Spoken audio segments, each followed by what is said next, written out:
All right, let me show you everything that's happening at the quilting studio right now. This is a panel.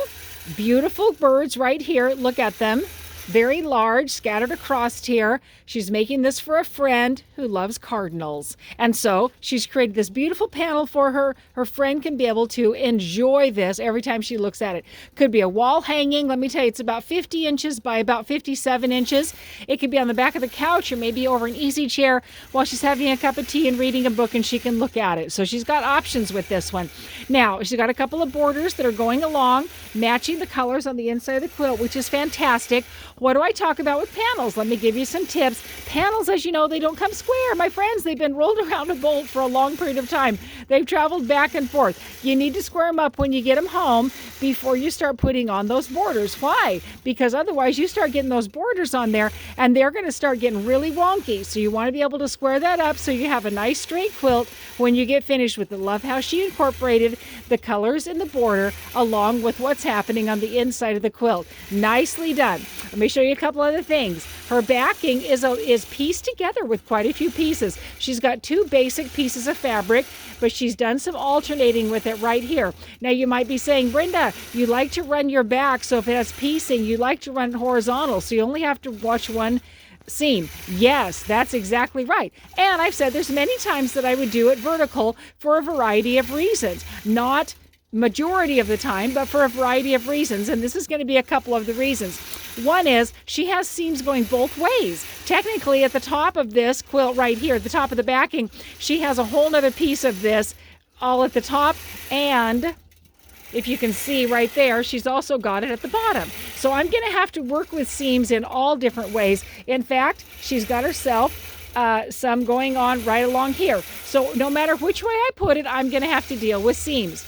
The other thing I wanted to say in this relationship is that the design I'm putting on it is JAPONICA, which kind of looks like wind blowing and little billowing of clouds.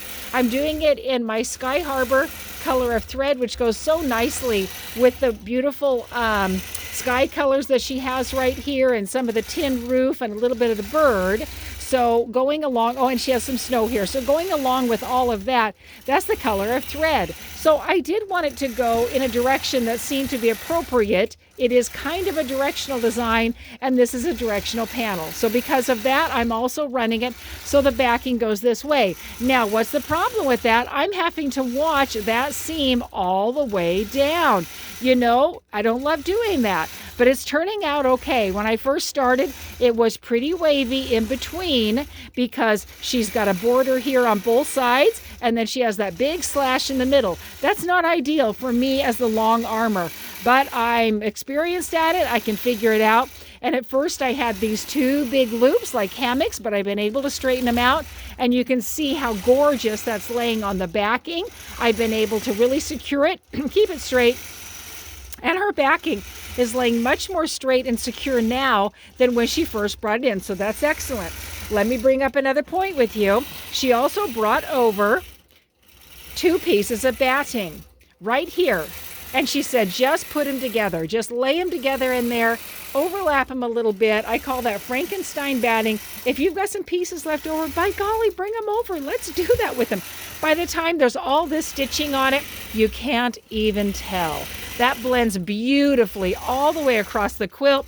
She's going to put a lovely binding on it. Her friend is never going to know that that batting was pieced inside there.